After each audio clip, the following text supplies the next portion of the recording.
Tonight, we check in with the poor man's Greg Gutfeld, George Clooney. Remember, he wrote a scathing op-ed prior to the election calling on Joe Biden to drop out? And this week, he took to CNN, the only place he's seen less than in his own movies, to gloat. God, I hope Jake Tapper doesn't plant his lips firmly on George's puckered ass. George Clooney thought he could stroll into politics with a smile and a fancy coffee. But then Greg Gutfeld and Megyn Kelly teamed up on him like it was celebrity wrestling night. One moment he's talking big from his mansion.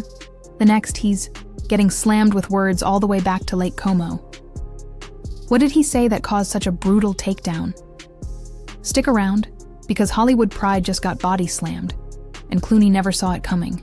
What's the matter, George? Are the Hollywood roles getting a little hard to come by as you age and get decidedly more smug and self-congratulatory? I'm just asking. And chooses to finish this show by lecturing the audience on how journalism ought to be done. Speaking as Edward R. Murrow, he warns about the ongoing struggle for truth and integrity in the media. Truth and integrity.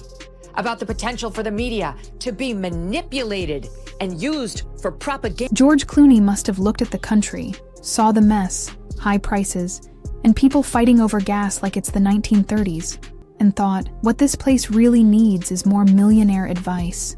Nothing brings people together like a rich guy in a $20,000 tux sipping espresso in Lake Como telling Americans how to vote, while his gardener trims the bushes behind him. It was a civic duty. When I saw people on my side of the street not telling the truth, I thought that was time to... Are people still mad at you for that? Some people, sure. Wow, if that's Clooney with makeup. Imagine what he looks like without it, huh? Yep, George Clooney officially wants to go from actor to political hero. Because when the guy who once played Batman, and almost ruined it, says America needs to look inward, you better listen. Or at least that's what his publicists hoped. What really happened? A perfect slow-motion disaster, as his rich guy wisdom crashed into Greg Gutfeld's brutal jokes and Megyn Kelly's sharp takedown that hit like a guided missile. So she and George get together and they start navel-gazing on stage about themselves, of course, and their vaunted profession and how bad, how just terrible the media is, and had the following exchange. What we do in this is we talk about the responsibility of journalists to hold truth to power, right? That's our goal. Mm-hmm. And so if you're doing that, and we don't tell people what to think when we show that montage at the end. Clooney probably pictured it like a movie. Him talking like a wise leader, music playing in the background, people feeling inspired. The truth?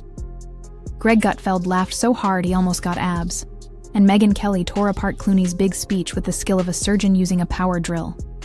Remember, Clooney's the same guy who held a star-studded fundraiser for Joe weeks before he dropped out and only called for him to quit after his disastrous debate. Clooney ignored concerns over Biden's age for years, only to magically come to the conclusion that he was demented when America finally saw what Clooney had been hiding. That's the problem with Dems. They're obedient shills for awful people, then pretend otherwise once voters see that they're full. But remember, we were pointing out Joe's dementia before it was cool. We knew Biden was the worst president ever, which probably means Jimmy Carter died a happy man. Greg Gutfeld saw Clooney's speech and treated it with the same respect a cat gives a goldfish trying to explain science. Clooney's words were like a fancy meal with no nutrition, full of pricey language but empty of common sense. Gutfeld tore into it like it was one of those long, boring Oscar speeches that never end. To Greg, Clooney's hypocrisy wasn't just obvious, it was a masterpiece. Picture this. Flying across the world in a pollution-pumping private jet to lecture people about climate change, all while acting like owning a vineyard makes you an expert on world problems. In Gutfeld's eyes, Clooney is the ultimate Malibu messiah, a celebrity who thinks cheers mean qualifications. Greg didn't need policy facts. He just painted a funny picture of a guy who spends more time on skin cream than lawmakers spend reading bills, now thinking he's the voice of democracy. Bits are breaking. Tara Palmieri, who's got her own Substack and podcast now, she's been on the show, she got a copy and released a couple of the nuggets, and so did The Guardian. But hers was a really interesting nugget. And she's apparently in this book, they reveal that George Clooney saw Morning Joe one day, right after his op-ed, and Mika Brzezinski was suggesting that Barack Obama was behind the George Clooney op-ed. That was basically making Clooney seem like Obama's puppet. Yeah. Here's In Gutfeld's words, though not quoted exactly, Clooney is like the guy at a party who hasn't touched a book in decades, but still acts like a government expert. The roast was funny and savage. Greg compared Clooney's politics to fixing. A broken pipe with cologne. It smells nice, but it doesn't help. He said Clooney knows as much about Middle America as a Yelp reviewer who never leaves Beverly Hills.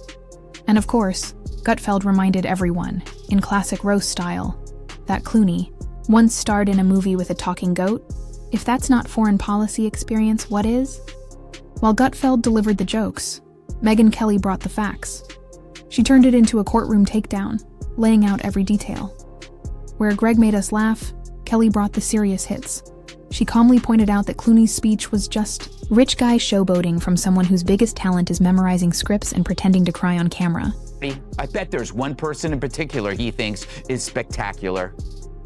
There's one person in particular I think is spectacular. There are a few who I think is levitating above that is Wes Moore. I like him a lot. I think he could be someone we could all join in behind. We have to find somebody rather soon.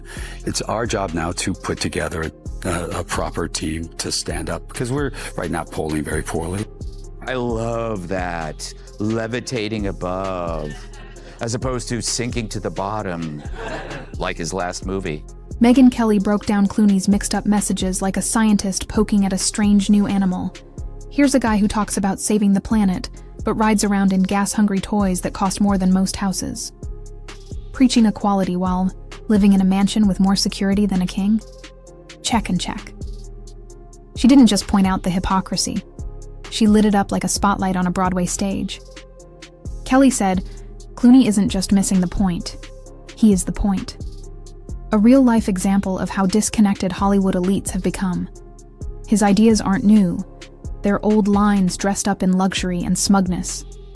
But Kelly aimed even deeper. She challenged the idea that being famous makes someone wise. Just because we know someone's face doesn't mean their opinion matters more than a raccoon tweeting from a garbage can. Kelly asked why networks treat Clooney like he wrote the Constitution between sips of espresso. But the sharpest part of her takedown? She didn't fall for the act. While others see Clooney and hear music, Kelly saw a PR campaign trying to sell leftover celebrity fluff as leadership. She spotted the costume, read the script, and wasn't buying a word of it. Is going on, this is to 60 last night, about, you mentioned his op-ed in the New York Times on Joe Biden, and why he did it. Such a selfless, brave act, Ben. Here he was. I was raised to tell the truth. I had seen the president up close for this fundraiser, and I was surprised.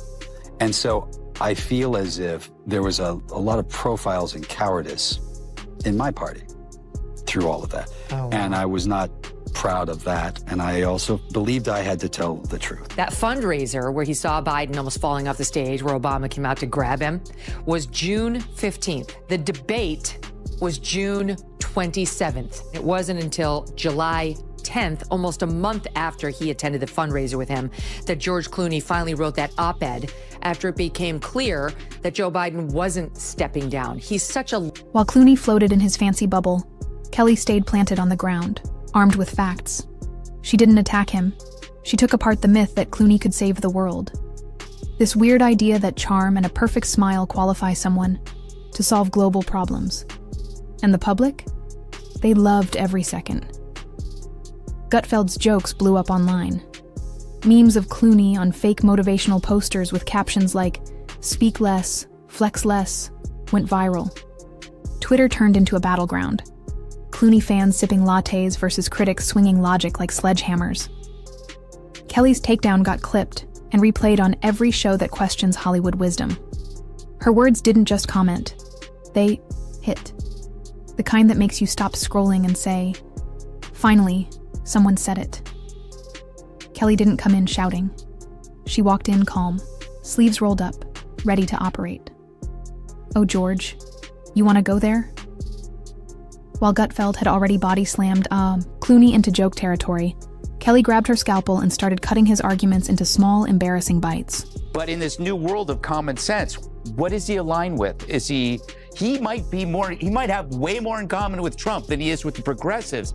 The question is, does he have the bravery to say that? I have no idea where he stands on the border, sanctuary cities, or trans extremism. How does he feel about the fires in LA? Is he happy with how it was handled by Mayor What's-Her-Face and Governor who's his name? You know. On her podcast, where smirks come backed by facts, Kelly held Clooney's speech up like suspicious meat and began slicing through it with lawyer precision. "Let me get this straight," she started in that cool, icy voice. "You think you're defending democracy from Lake Como? With your toes in a heated infinity pool and your Wi-Fi tuned to smug?" Then she went in. Clooney's talk about fake news, threats to democracy, and his bold idea that conservative voices are dangerous? Yeah. Megyn came with receipts. She showed stats on how trust in big media is dropping faster than Clooney's last movie sales.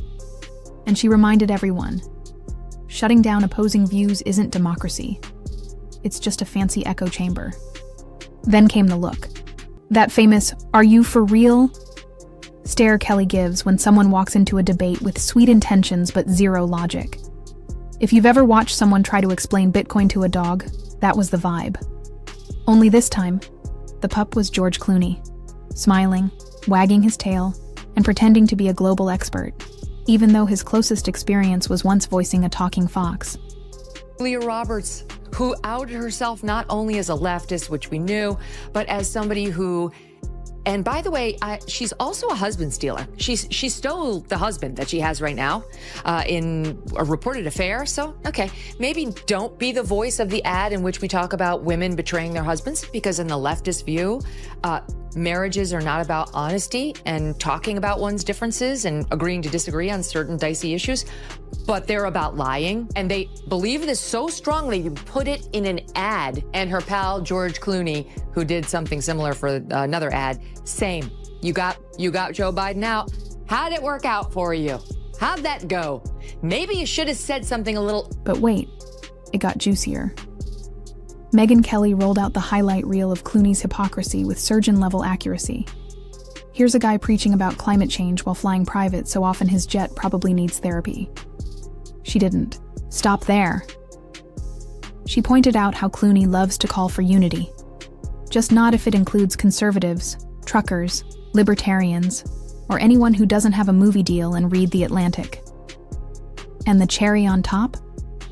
His big speeches about democracy always seem to pop up when his team isn't in power. As Megyn put it, it's democracy when they win, and fascism when they lose. Apparently, elections only count when George Clooney approves the results. Yikes. Somewhere in Italy, a cappuccino probably curdled itself. But Megyn wasn't just roasting. She came to tear it all down. The deeper she went, the harder it hit. Clooney wasn't some political genius. He was just a handsome guy reading off a script, pretending to be deep. She didn't just go after George. She called out all of Hollywood for acting like it's America's moral compass.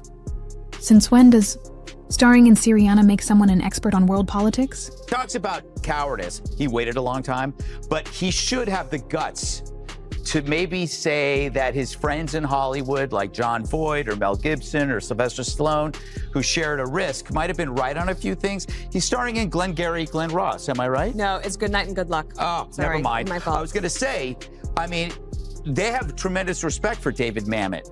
David Mamet is one of the most conservative people. So maybe instead of just sitting in silence, you should actually speak up for some of the people who shared the... And there it was, the final blow to Clooney's wise man act. Kelly said this wasn't leadership. It was theater in fancy clothes. It wasn't about serving the country. It was about boosting his own image at parties where no one shops at, Walmart, and everyone nods in agreement. She compared Clooney to today's trend of celebs playing pretend revolutionaries. They're not risking anything, she said. They're tweeting from yachts, giving speeches at awards shows, and getting cut off by the music for being too preachy. By the end, you almost felt bad for George. Almost. Megyn didn't yell. She didn't rant. She just opened the door, let the truth walk in, and watched Clooney trip over his own ego. It was calm, cold, and crushing. The kind of takedown that could chill your groceries. And somewhere, probably by a $10,000 espresso machine, George Clooney blinked at the backlash, totally clueless that Megyn Kelly had just turned his political dream into a warning sign for every actor who thinks applause equals wisdom. I think, this Johnny-come-lately, I was raised to be honest, is a bunch of BS. All right? Obama told him to do it. He sees himself as this extremely important person. I think he's an arrogant, condescending, smug individual who thinks that, he should be able to tell people in America, and the Democrat Party certainly, what they should and shouldn't do. This president, Joe Biden, is one of the most disastrous presidents that we've had in So now we've got George Clooney, the wannabe wise king, floating around in his own ego, wondering how his perfect image got turned into a meme by two people who've never walked a red carpet. It's like he tried to play chess against a guy with a sledgehammer and a woman with a stack of legal notes, and still thought he'd win. But this isn't just about Clooney. It's about the Hollywood sickness, the idea that fame equals brains. It's about stars thinking being popular makes them policy experts, that claps for their acting mean we all agree with their views. Gutfeld and Kelly didn't just roast Clooney, they roasted the whole parade of celebs who win awards for pretending to struggle and then act like they've solved world hunger. Clooney walked into a trap he set himself. He expected respect. He got wrecked. Gutfeld saw through the sparkle and lit it up. Kelly pulled back the curtain and found, surprise, a regular guy with average takes, probably less informed than your Uber driver. And in the end, the message was clear. Americans are tired. Tired of celeb lectures. Tired of the rich telling them what to think. Clooney became the face of everything people roll their eyes at. The luxury, the lectures, the limousine liberal. Vibes. Gutfeld and Kelly didn't scream or cancel. They used wit, truth, and perfect timing. Clooney gave them a stage. They gave him a mirror. So the next time a celebrity grabs a mic to teach America a lesson, they might want to pause. Greg Gutfeld might be waiting with a punchline, and Megyn Kelly might be prepping her final argument. And that, folks, is why we don't take political advice from a guy who once wrestled a CGI goat. Roll credits, but the real ones. The kind where regular people finally get the last laugh.